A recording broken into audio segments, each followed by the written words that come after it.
Something terrifying is happening to my parents. After school, I went straight to my mom's office like I always did when I needed to talk. But when I started telling her about the fight I'd had with my girlfriend, she just nodded without really looking at me. "So what should I do?" I prompted. She was quiet for a long time, then said, "I don't know. Just talk to her, I guess," in this uncomfortable voice like she wanted me to leave. I felt my stomach flip. My mom was the person I told everything to. She always knew exactly what to say, but now she was acting like I was bothering her. "Are you okay?" I asked. "Fine, just busy," she said, turning back to her computer even though nothing was on the screen. Then that night at dinner, Dad asked me about the fight with my girlfriend. He wanted to know how I was feeling about it and if I'd figured out what I was going to say to her. My dad never asked about my feelings. I was surprised Mom had even told him about it. Dad and I had the kind of relationship where we'd watch TV together in comfortable silence, and that was enough. "I'm fine," I said, confused. "You don't seem fine," he said gently. "You can talk to me about it if you want."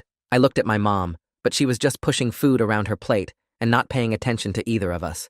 Something felt deeply wrong, but I couldn't figure out what. The next morning, I woke up to Dad making breakfast. Not just cereal, but actual eggs and toast that he plated nicely. Mom was reading the newspaper at the table but holding it awkwardly, like she wasn't sure what to do with it. "Since when do you cook breakfast?" I asked Dad. "Thought I'd try," he said with this warm smile that looked weird on his face. Mom barely looked up from the paper. She'd always been the one to ask me about my day and make sure I ate something, but now she seemed distant and preoccupied. Thursday afternoon, I failed a chemistry test and came home feeling awful about it. I found Dad in the living room, and before I could stop myself, I was telling him about it, about how stressed I was about college applications, and how I felt like I was disappointing everyone. It felt weird opening up to my dad like that, but the way he was looking at me was so encouraging, and I just kept spilling my guts. He listened to the whole thing, really listened, and then gave me this long, thoughtful response. I almost started crying because my dad had never talked to me like that in my life. He hugged me, this long, tight hug that felt so strange and unfamiliar coming from him. Later, I tried to talk to Mom about the same thing, and she just said, "You'll do better next time," without even looking up from her phone. When I pressed her about it, she got frustrated and said she didn't know what I wanted her to say. This was the woman who'd stayed up with me until 2 in the morning talking me through panic attacks about school. Now she couldn't even pretend to care. I started watching them more carefully after that. Dad would reach out to touch my shoulder or ask how I was doing with this softness that felt completely wrong. Mom kept forgetting to do the little things she always did, like leaving notes in my lunch or asking about my day. They'd look at each other constantly with these nervous, guilty expressions. Saturday morning, Dad tried to help me with my college essay, reading it carefully and giving me detailed emotional feedback about the story I was telling. Mom walked by and barely glanced at it, said it looked fine and kept walking. Every single thing about them felt backwards and wrong. That afternoon, Mom was in the garage organizing Dad's tools, but she kept picking them up and putting them down like she didn't know what they were for. Dad was in the kitchen cooking this elaborate dinner that looked exactly like something Mom would make. When I asked what was going on, they both gave me fake smiles and said nothing was wrong. Sunday evening, I couldn't take it anymore. I walked into the living room where they were sitting on opposite ends of the couch looking miserable. "Something's wrong with you," I said. "Both of you, and I need you to tell me what it is right now." They looked at each other with these terrified expressions. Dad started crying, actual tears running down his face, and I'd never seen my father cry ever. Mom put her head in her hands, but she wasn't crying. She just looked scared. "We can't," Dad whispered. "You have to. You won't believe us," Mom said, and her voice was flat and hopeless. "Try me." They were silent for so long I thought they weren't going to answer. Then Dad looked up at me with tears streaming down his face and said, "Something happened to us Tuesday morning. We woke up, and we weren't ourselves anymore." "What does that mean?" Mom stood up and took a step toward me. "We're in each other's bodies," she said, and it came out like a confession she'd been holding in for days. And just like that, I recognized something in her expression. I saw my dad. I sat frozen on the couch, staring at my parents, my brain trying to process what my dad just said through his tears. The words hung in the air like something from a bad science fiction movie, but the fear in their faces looked completely real. My hands gripped the couch cushions, and I couldn't make myself move or speak. Mom was still standing in front of me, and I watched her shift her weight from one foot to the other in this restless way my dad always did when he was uncomfortable. She crossed her arms over her chest, with her hands tucked under her armpits. Another thing my dad did constantly, that my mom never did. I felt my stomach twist, because these tiny movements looked wrong on her body, but completely familiar at the same time.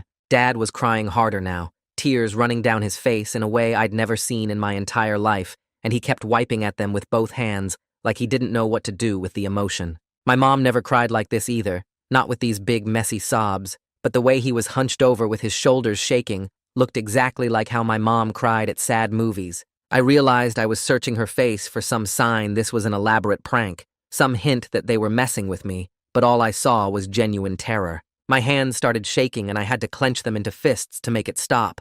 I didn't know if I was more scared that they were lying or that they were telling the truth, and both options felt equally impossible to accept. I finally found my voice and asked them how this could possibly happen. They both started talking at the same time, their words crashing into each other in a jumbled mess. Dad was saying something about waking up wrong and feeling different, while Mom was trying to explain that they didn't understand it themselves and it didn't make any sense.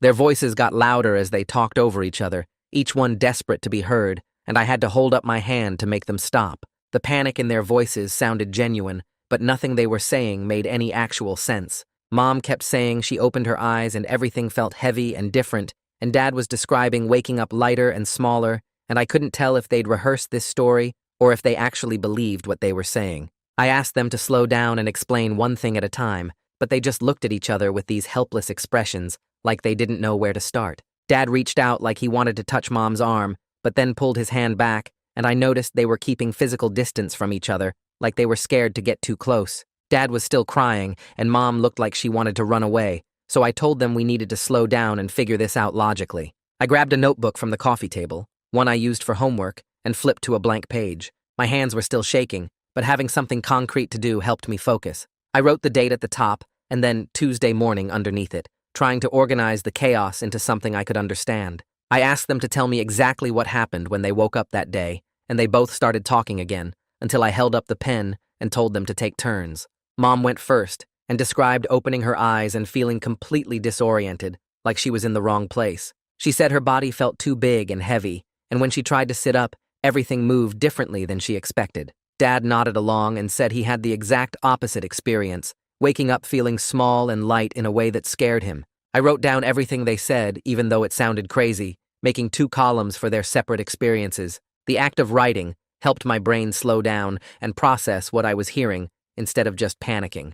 I made them sit down and walk me through Tuesday morning step by step, and their stories matched about waking up disoriented and confused. Mom described looking in the bathroom mirror and seeing my dad's face staring back at her, and Dad said he saw my mom's reflection and thought he was still dreaming. They both talked about touching their own faces and bodies, trying to understand what was happening and how they'd avoided each other for almost an hour because they were too scared to talk about it. But when I asked specific questions about what it physically felt like, they gave vague answers that didn't sound like they were describing an actual body switch. I asked Mom what was different about having a male body, and she just said everything, which wasn't helpful. I asked Dad if his voice sounded different to himself, and he said yes, but couldn't explain how. The more questions I asked, the more their answers seemed like they were making things up based on what they thought a body switch would feel like, rather than what actually happened. I wrote down every answer anyway, looking for some kind of pattern or proof, but mostly just getting more confused. Mom said they were too scared to tell me right away,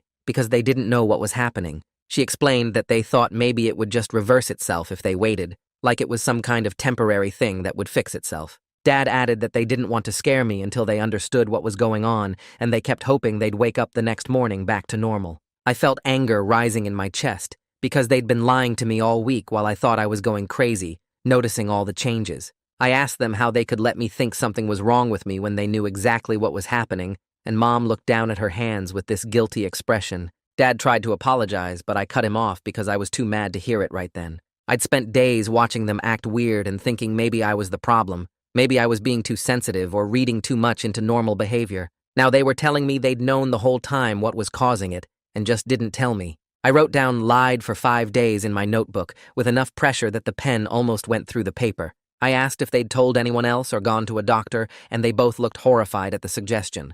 Dad said nobody would believe them, and they'd probably get locked up in a psychiatric hospital, which honestly sounded more rational than body swapping. Mom agreed and said they couldn't risk anyone finding out because people would think they were crazy or making it up for attention. I pointed out that maybe a doctor could actually help, or at least run some tests to figure out what was wrong, but they both shook their heads firmly. Dad said there was no medical test for being in the wrong body, and Mom said doctors would just assume they were having some kind of shared delusion. I asked if they'd at least tried Googling it or looking for similar cases, and they admitted they'd been too scared to even search for information. The more they talked about their reasons for keeping it secret, the more it felt like they were just avoiding dealing with the problem. I wrote down refused medical help and no research and stared at the words, wondering how my parents could be this irrational. We sat in uncomfortable silence for several minutes while I tried to think of what to even do with this information. My parents were watching me with desperate hope, like I was supposed to have answers, but I was 17,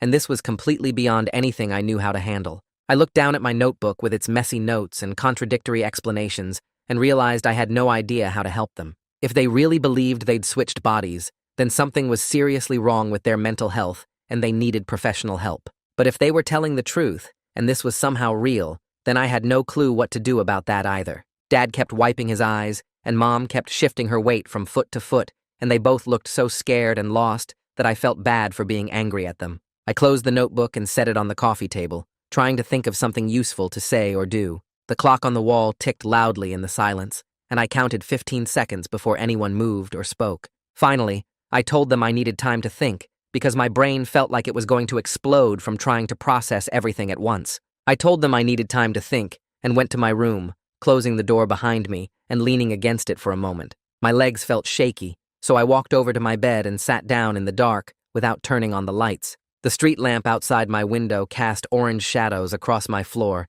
and I stared at them while my thoughts raced in circles. Part of me wanted to believe them because it would explain everything that had been wrong this week, all the weird behavior and personality changes and awkward moments. But the rational part of my brain was screaming that people don't just switch bodies in real life, that this was something from movies and TV shows and not reality. I thought about my mom's distant behavior and my dad's sudden emotional openness and how perfectly it matched what they were claiming. But I also thought about mental illness and shared delusions and how sometimes people could convince themselves of impossible things. I pulled my pillow onto my lap and hugged it while trying to decide what I actually believed. My phone buzzed with a text from my girlfriend asking if I was okay, and I realized I couldn't even begin to explain what was happening.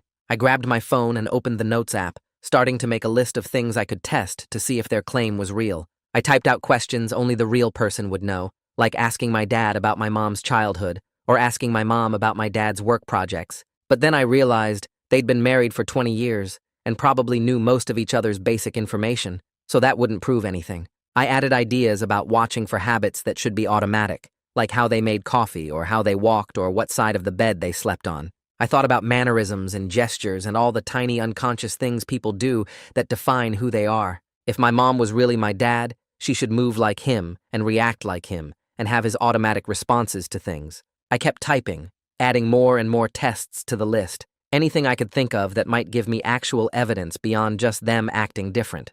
I wrote down ideas about muscle memory and reflexes and whether they'd remember how to do things their original body knew how to do. By the time I finished, the list had 20 items on it, and I still wasn't sure any of them would actually prove anything. I set my phone down on my nightstand and lay back on my bed, staring at the ceiling and wondering if this was actually happening or if my whole family was falling apart in some completely different way that I couldn't see yet. The next morning, I came downstairs and found them both already at the kitchen table with breakfast laid out. I sat down and poured myself orange juice while watching Dad butter his toast. I waited until they were both eating and then asked Dad what Mom's childhood dog was named. He looked up at me with a confused expression, but then said Biscuit without any hesitation. I turned to Mom and asked what Dad's favorite fishing spot was, and she said the creek behind his uncle's old property up north. Both answers were right, but that didn't prove anything because they'd been married for 20 years and obviously knew basic facts about each other's lives. I felt frustrated because I'd thought this test would tell me something useful.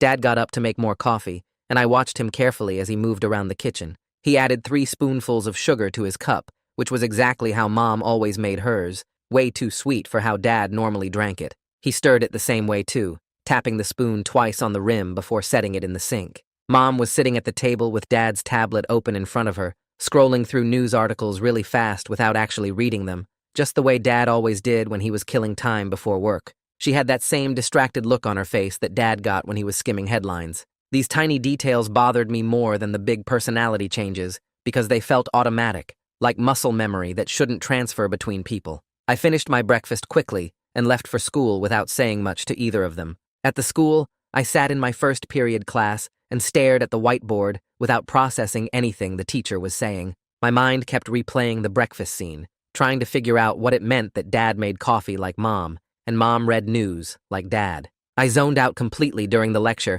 and didn't even realize class had ended until everyone started packing up their bags. In chemistry, I was supposed to be taking notes on a lab procedure, but I just sat there with my pen hovering over blank paper. My chemistry teacher walked by my desk and stopped, asking if I was okay. I looked up at her and said I hadn't been sleeping well, which was true even if it wasn't the whole truth. She told me to see her after class if I needed to talk about making up the test I'd failed last week. I nodded and tried to pay attention for the rest of the period, but kept drifting back to thoughts about my parents. During lunch, I grabbed my food and walked past my usual table where my friends were sitting. I found an empty table in the corner and sat down alone because I couldn't handle normal conversation right now. I pulled out my notebook and opened it to a blank page, then started writing down everything weird I'd noticed about my parents over the past week. I wrote about Mom being distant and forgetting things, about Dad suddenly being emotional and caring, about the way they looked at each other with guilt and fear. I added the stuff from this morning about the coffee and the tablet. I kept writing, filling up 2 pages with observations and trying to find patterns that would explain what was happening. I was looking for some logical explanation that didn't involve body swapping or magic, but the more I wrote, the less sense any normal explanation made. I sat there staring at my notes and feeling more confused than before I'd started. After school, I was walking to my car when Haley appeared next to me in the parking lot. She asked why I'd been avoiding her texts, and I felt my stomach drop because I'd completely forgotten we were supposed to talk about our fight. I tried to explain that family stuff was happening, but when she asked what kind of family stuff, I couldn't give her any details. She looked hurt and said I was shutting her out, that she'd been trying to reach me for days, and I'd barely responded. I felt guilty, but also frustrated because how was I supposed to explain that my parents thought they'd switched bodies? She crossed her arms and waited for me to say something real. She told me she needed me to actually communicate with her, instead of just disappearing whenever things got hard. I snapped back that I was dealing with something really complicated right now, and I couldn't talk about it. She asked why not, and I said she wouldn't understand, which made her even more upset. We stood there in the parking lot arguing while other students walked past us to their cars. She said she was tired of being left in the dark about what was going on with me, that relationships required actual communication and trust. I told her I was doing the best I could, and she said that wasn't good enough. Her voice got louder, and I could see tears starting in her eyes. Finally, she said to call her when I was ready to actually be in this relationship, and then she walked away toward her own car. I watched her go and wanted to run after her, but I didn't know what I could possibly say that would make any of this better. I drove home feeling awful about how I'd handled things with Haley, but also angry that I couldn't tell her the truth. If I told her my parents claimed to be in each other's bodies, she'd think my whole family was crazy and probably break up with me anyway. I pulled into the driveway and sat in my car for a minute trying to calm down before going inside. When I finally walked through the front door, I found both my parents sitting at the kitchen table looking completely exhausted. They had that guilty expression again, like they knew they'd caused problems. I could tell they'd been talking about me before I got home. Dad asked gently how I was doing with everything, using that same soft, worried tone that felt so wrong coming from his voice. I dropped my backpack on the floor and told them honestly that I didn't know what to believe anymore. I said that even if they really thought this body swap thing was real, there had to be some other explanation for what was happening. Maybe they were both sick or stressed or having some kind of shared breakdown. Dad's face crumpled like I'd hurt his feelings, and Mom just stared at the table. Mom said maybe we should just try to act normal and see if the whole thing went away on its own. Something inside me snapped when she said that. I yelled that nothing about this was normal and they couldn't just pretend everything was fine. I told them they'd completely switched personalities and were acting like different people, and they expected me not to notice or care. I said I'd been watching them lie to me all week while I thought I was losing my mind. Mom flinched and Dad started crying again. I felt bad for yelling, but I was so tired of them not being honest about what was really going on. I told them we needed to figure this out for real, not just ignore it and hope it magically fixed itself. They both nodded, but nobody seemed to know what to actually do next. I grabbed my backpack and went upstairs to my room, closing the door harder than I meant to. That night, I lay in bed with my phone, searching the internet for anything about body swapping or consciousness transfer. I found lots of science fiction stories and movie plots, but nothing that suggested it could actually happen in real life. I searched for medical conditions that could cause personality changes and found stuff about brain tumors and mental illness, but nothing that matched what my parents were describing. I looked up shared delusions and folie à deux, reading about how two people could convince each other of impossible things. I felt stupid searching for this stuff like I was some conspiracy theorist looking for proof that aliens were real. But I kept scrolling through search results anyway, getting more desperate for any kind of framework that would help me understand what was happening to my family. Everything I found either proved it was impossible or suggested my parents were seriously mentally ill. Neither option made me feel any better. I finally put my phone down around midnight and stared at the ceiling, knowing I wouldn't be able to sleep, but too exhausted to keep searching for answers that didn't seem to exist. Wednesday morning, I dragged myself downstairs, feeling like I hadn't slept at all, and my parents looked worse than me. Dad was at the stove trying to make eggs again, but the smell of burning filled the kitchen. Mom sat at the table staring at her phone screen with completely blank eyes, not even scrolling or reading anything. The eggs turned black in the pan and started smoking. Dad didn't notice until I walked over and turned off the burner myself. He looked at the ruined breakfast like he didn't understand what had happened. Mom never even glanced up from her phone. I grabbed a granola bar and sat down across from her, watching her face for any sign she was actually aware of anything around her. Nothing. She just kept staring at that blank screen like she was looking through it into some other world. I decided to try something different. I asked Dad about the family vacation we took to the beach 5 years ago, the one where we rented that house right on the water. He started telling the story, but got basic facts wrong right away. He said we stayed for 2 weeks when it was actually 10 days. He said the house was blue when it was definitely white with green shutters. He described going deep sea fishing when that never happened at all. I watched Mom's face while he talked and saw her wince every time he got something wrong. Her jaw tightened and her fingers gripped the phone harder. She wanted to correct him, but was holding herself back. I interrupted Dad and asked Mom if she remembered it differently. She looked up from her phone for the first time that morning and started reciting details. She described the exact layout of the rental house, which bedroom each of us stayed in, the specific restaurant where we ate dinner the first night. She remembered Dad catching a small shark off the pier and how excited he was about it, details I'd completely forgotten. She knew the name of the bait shop where we bought our fishing gear and the type of beer Dad drank while sitting on the deck at sunset. These were Dad's memories, things only he would remember with that level of detail. My stomach felt weird and cold. This actually felt like real evidence that something impossible had happened. But my brain still rejected the whole idea because bodies don't just switch. That's not how reality works. At the school, my chemistry teacher called me to her desk after class and said she'd referred me to the counseling office. She'd noticed I was struggling and thought I could use some support. I felt embarrassed, but also too tired to argue. I went to the counseling office during lunch, and a woman introduced herself as Melanie Lawson. She had a kind face and a calm way of talking that made the small office feel less intimidating. She asked what was going on, and I gave her a very edited version. I said my parents were going through some stuff, and it was stressing me out. I mentioned the fight with my girlfriend and how I couldn't focus on the school. I left out every single weird detail about the body-swapping claim and the personality reversal. Listen to 90 Seconds and rate me 5 stars on Spotify. Doing a giveaway for people who did this and show proof on my Instagram. There will be 4 winners, and you get to choose between a Spotify or Amazon gift card. Melanie didn't push for more information than I wanted to share. She just listened carefully and then helped me make an actual plan. She scheduled my makeup chemistry test for the following week and gave me some strategies for managing stress. She wrote down her office hours and said I could come talk anytime I needed to. She handed me her card with her extension number written on it. It was the first genuinely helpful thing anyone had offered me in days. Having someone treat this like a normal problem I could actually solve made me feel slightly less crazy. When I got home that afternoon, I heard noise coming from the garage.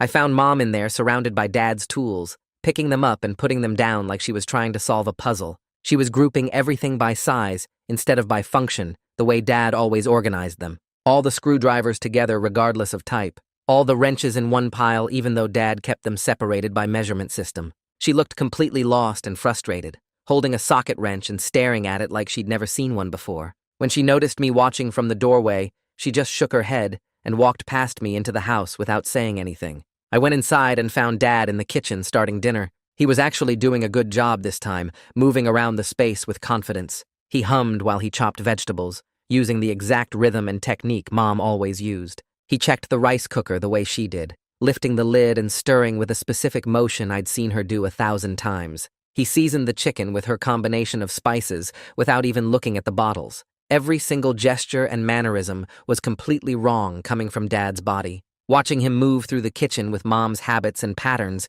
made me feel physically sick. My throat got tight, and my hands started shaking. During dinner, I couldn't take the tension anymore. I put down my fork and asked them directly if anything else happened last Tuesday, besides waking up wrong. They both froze and looked at each other with guilty expressions. The silence stretched out for what felt like forever. Finally, Dad admitted they'd started couples therapy the week before. The therapist had given them a homework assignment for the week. Mom explained reluctantly that the assignment was about understanding each other's perspective. They were supposed to take on each other's roles in the family for 1 week. Dad was supposed to be more emotionally available and handle more of the household management. Mom was supposed to step back from organizing everything and let Dad handle the emotional labor. They were supposed to learn what it felt like to be in each other's position. And then Tuesday morning, this whole body swap thing happened right in the middle of the exercise. I felt this huge rush of relief flooding through me. This actually made sense as a real explanation. They were just doing a therapy exercise that got out of hand somehow. Maybe they'd gotten too deep into the role-playing and convinced themselves something supernatural had happened. Maybe the stress of pretending to be each other had caused some kind of shared breakdown. This was a rational answer that didn't involve magic or science fiction. But then Dad insisted it was more than just the exercise. He said something actually changed Tuesday morning that they couldn't explain, something real and physical that happened to them. My hope for a normal explanation crumbled apart. We were right back to the impossible claim that they'd somehow switched bodies, and I still didn't know what to believe or how to help them. I stared at them, sitting there, looking miserable, and asked why they didn't just tell me about the therapy from the start instead of letting me think I was going crazy. Mom shifted in her seat and looked down at her hands. She said they were embarrassed about needing help with their marriage and thought they could handle the exercise themselves without involving me. Dad nodded and added that they didn't want me to worry or think their relationship was in trouble. I felt frustration building because this was exactly the kind of thing they should have told me, especially once they started acting so weird that I noticed. The fact that they'd been lying about the therapy made me wonder what else they weren't telling me. Mom kept insisting the body swap thing was real, and not just the therapy exercise, but I couldn't make myself believe in something so impossible. I told them I needed to be alone and went upstairs to my room. I sat on my bed staring at my phone for a long time before I finally opened my messages with Haley. I typed out an apology for how I'd acted and asked if we could talk this weekend. I added that I knew I'd been distant and I was sorry for shutting her out. I hit send and then just sat there watching the screen. She didn't respond right away, and I felt my anxiety getting worse with every minute that passed. Finally, after what felt like hours, but was probably only 30 minutes, she texted back just one word. Okay. That single word told me everything about how much damage I'd done by pushing her away. She wasn't asking questions or trying to make plans or doing any of the things she normally would. Just okay, like she was agreeing to something she didn't really want to do.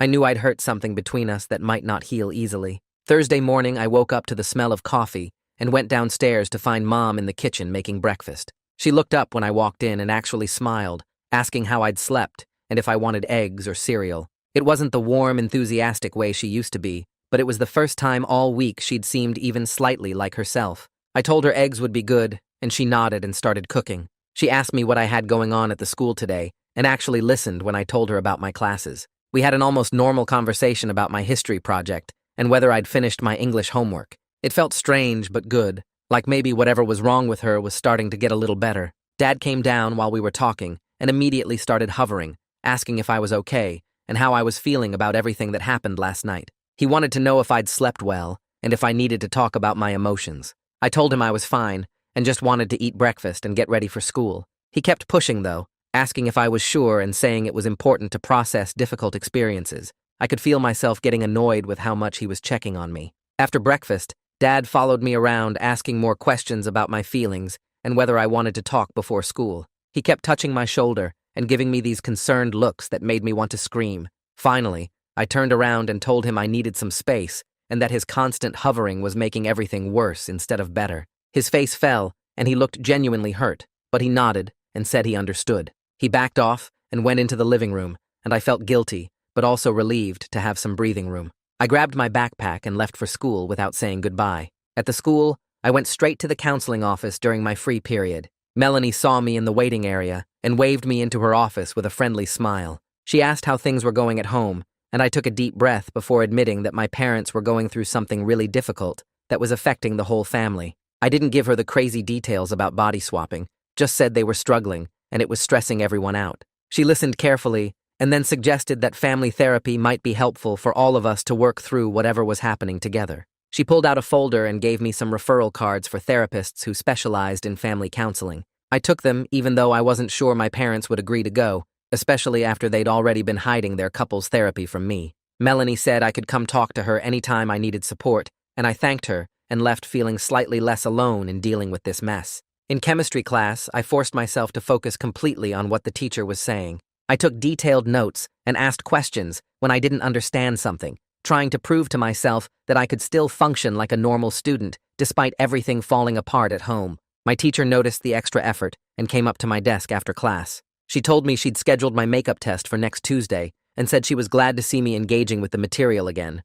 I thanked her and felt a small sense of accomplishment that at least one part of my life was getting back on track. After school, I got in my car but couldn't make myself drive straight home. I needed time to think without my parents' fear and stress pressing down on me. I drove around town for a while with no destination in mind, just moving through familiar streets and trying to clear my head. Eventually, I ended up at the park where Haley and I had our first date last spring. I parked and sat there remembering how simple everything had felt back then, when my biggest worry was whether she liked me back and my parents were just regular parents who acted like themselves. I missed feeling like my life made sense and I had control over things. Now everything felt upside down and wrong. When I finally made myself go home, both my parents were sitting in the living room waiting for me. They had matching nervous expressions that made my stomach tighten. Dad stood up as soon as I walked in and said they needed to tell me something else. My heart sank because I honestly didn't know how much more weirdness I could handle. I dropped my backpack and sat down on the chair across from them, bracing myself for whatever new impossible thing they were about to claim.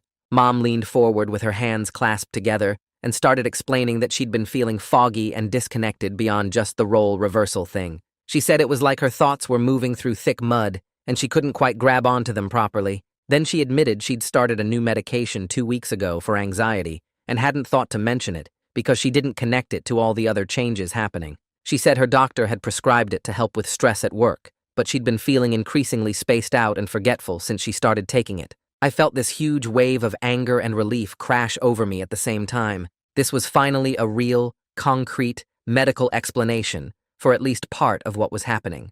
I asked her why she didn't tell her doctor the medication was making her feel wrong, and she looked down at her lap. She said she thought the side effects would get better after her body adjusted, and she didn't want to seem like she was complaining or being difficult. She admitted she should have said something sooner, but she'd been embarrassed about needing medication in the first place. Dad wiped his eyes and looked at me with this exhausted expression I'd never seen on his face before. He started explaining how scared he'd been watching Mom zone out during conversations and forget things she'd always remembered, like she was fading away somehow. He said that's why he'd been trying so hard to take care of everything, to fill in the gaps she was leaving, but it just made him feel more panicked because nothing he did seemed to help. Mom was staring at the floor, and I could see her hands shaking slightly in her lap. I suddenly understood that they'd both been stuck in their own separate fear spirals this whole time, Dad overcompensating and exhausting himself while Mom withdrew further into the fog, and neither of them had actually dealt with the real problems because they were too busy being terrified. I felt this surge of frustration mixed with something like pity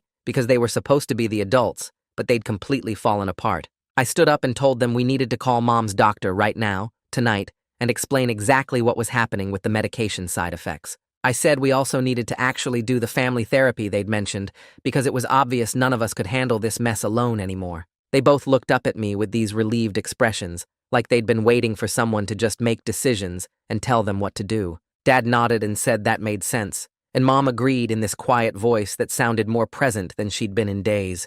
I grabbed my phone and pulled up Mom's doctor's contact information, then handed it to her and told her to leave a message about needing an urgent appointment. She took the phone with shaking hands and walked into the kitchen to make the call, while Dad and I sat in heavy silence. When she came back, she said the office was closed, but she'd left a detailed message about the side effects and asked them to call first thing in the morning. I told them both to go to bed because they looked completely wiped out and I'd see them in the morning. That night, I lay awake feeling this weird mix of anger that it had gotten this bad and relief that we finally had concrete steps to take. Friday morning, I woke up to my phone buzzing with a text from Mom saying the doctor's office had called back and scheduled an emergency appointment for that afternoon at 2:30.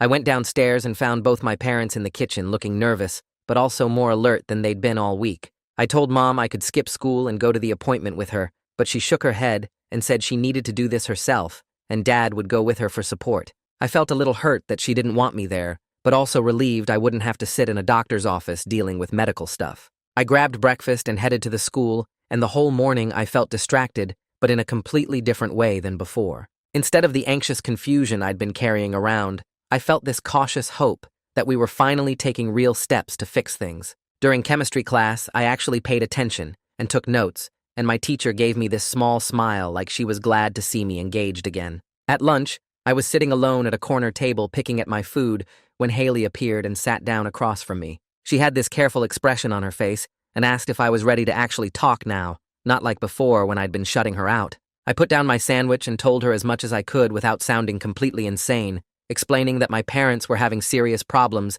and it had been affecting me way more than I'd realized.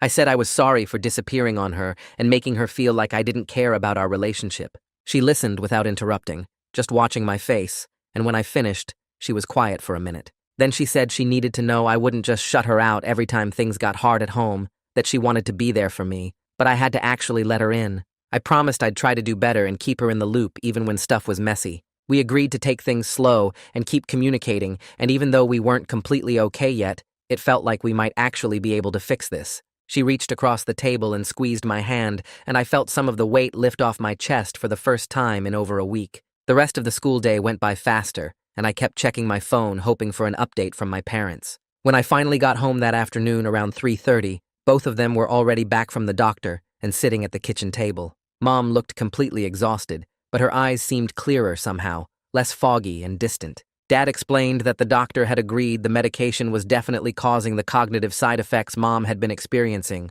the spacing out and memory problems and emotional numbness. They'd switched her to a different medication that should work better for her anxiety without making her feel disconnected from everything. The doctor also referred Mom to a psychiatrist who specializes in anxiety disorders for better long-term management and had recommended we do family therapy to help all of us cope with the stress of the past few weeks. Hearing a medical professional validate that something was actually wrong, that we weren't all just imagining the changes, made me feel way less crazy about everything. Mom reached over and squeezed my hand and thanked me for pushing them to get help, and I felt this uncomfortable mix of pride and sadness that I'd had to be the one to fix things. Over the weekend, we were all really gentle with each other, like we were walking on eggshells, but in a caring way instead of a scared way. Mom was adjusting to the new medication and said it would take a few days to really kick in, but she was already engaging more with daily life, asking me questions about school and actually listening to my answers. Dad was still doing more emotional labor than he normally would,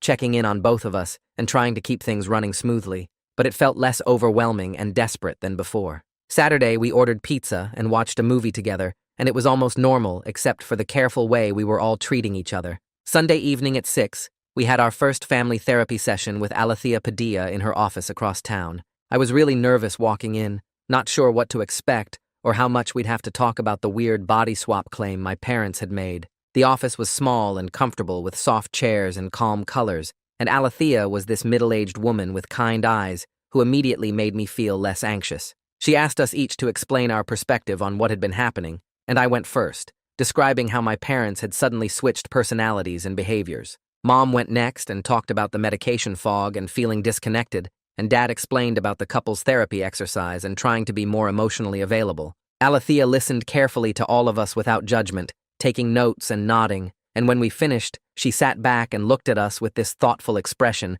that made me feel like maybe she actually understood what we'd been through. Alethea leaned forward and folded her hands on her lap. She explained that what we'd experienced was probably a combination of things happening at the same time. Mom's medication was causing side effects that made her feel disconnected and foggy, like her brain wasn't working right. At the exact same time, Dad was trying to do the couple's therapy homework about switching roles and being more emotional. So Mom felt like she wasn't herself because of the medication, and Dad was acting completely different because of the therapy assignment. When those two things happened together, it created this confusing situation where they both felt wrong in their own bodies. She said the brain sometimes tries to make sense of weird feelings by creating explanations, even impossible ones like body swapping. Mom's brain was trying to understand why she felt so strange and disconnected, and seeing Dad act out of character made that feeling even stronger. Alethea looked at each of us and said the important thing was that we were here now, getting help and figuring out what really happened.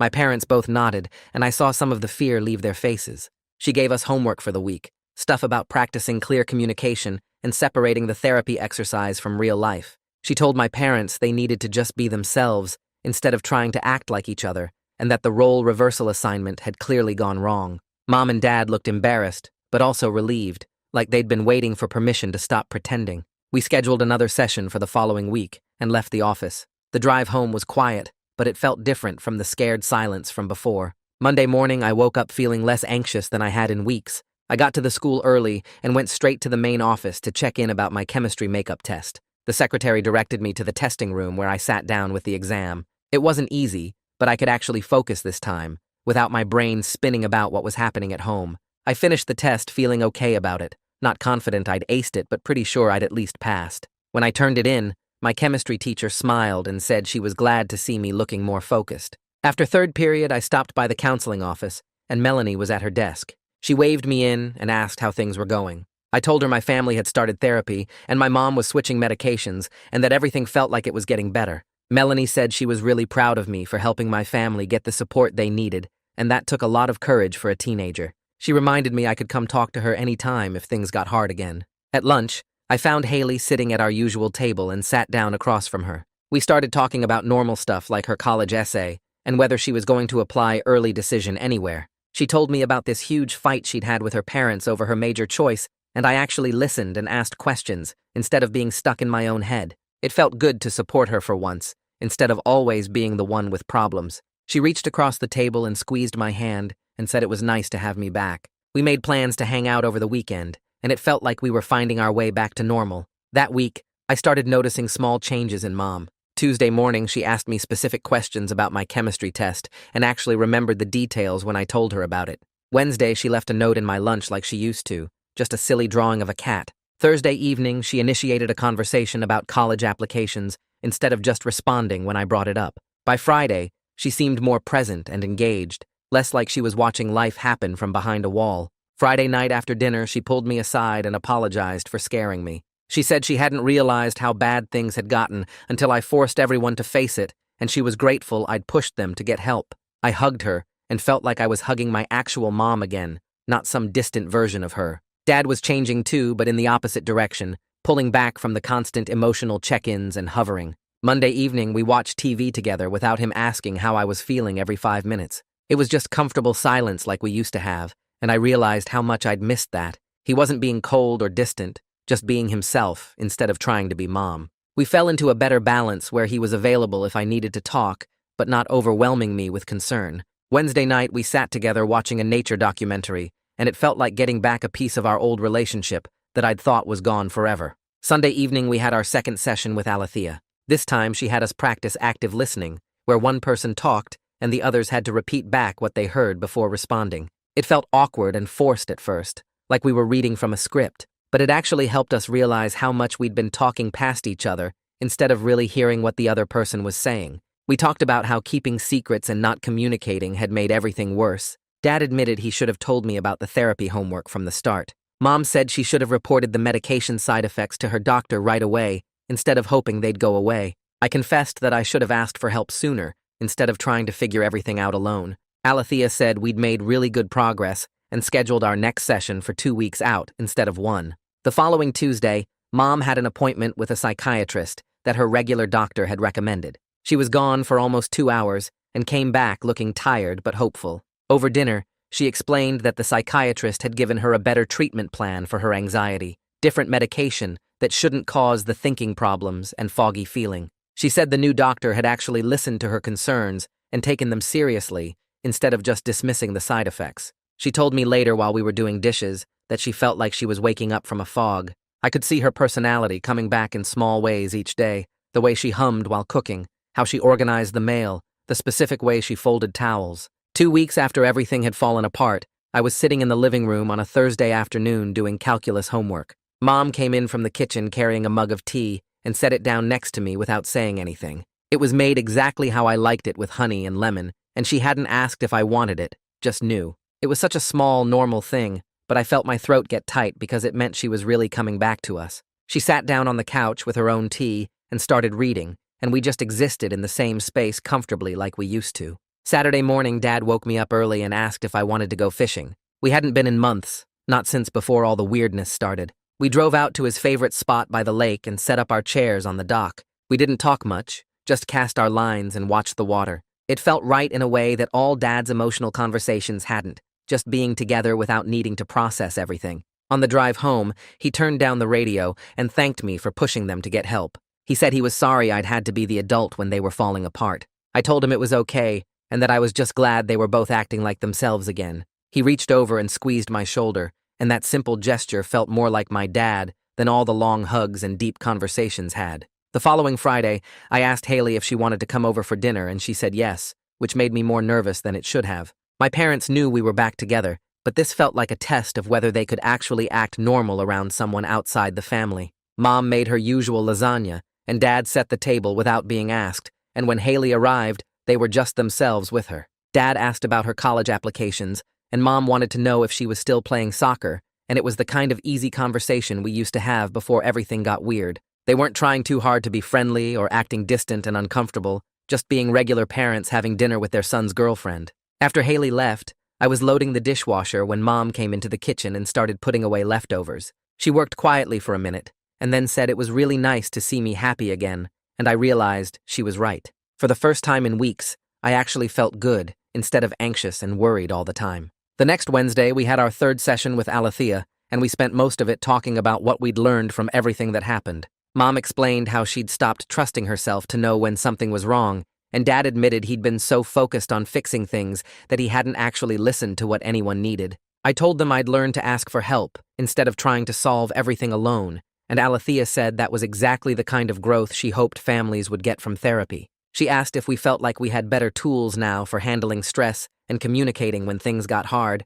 and we all agreed we did. Then she said we'd made really remarkable progress and suggested we move to monthly sessions instead of weekly, which felt like a huge milestone. It meant she thought we were stable enough to manage on our own most of the time, that we weren't in crisis mode anymore. A month after everything fell apart, I was sitting at dinner on a regular Tuesday night, and everyone was just being themselves. Mom asked how my college essay was coming, and actually listened when I explained what I was writing about. Dad made some dumb joke about my topic, and Mom rolled her eyes at him the way she always used to. We talked about normal stuff like weekend plans and whether we needed groceries and what was on TV later. I looked around the table at my parents eating and talking and being completely ordinary, and thought about how close we'd come to losing this. We'd almost destroyed our normal life because we were too scared to tell the truth and too proud to ask for help. But we'd found our way back by finally being honest about what was happening and letting other people support us through it. Things weren't perfect, but they were real again, and that was enough. And that's a wrap for today. Thanks for sticking around till the end.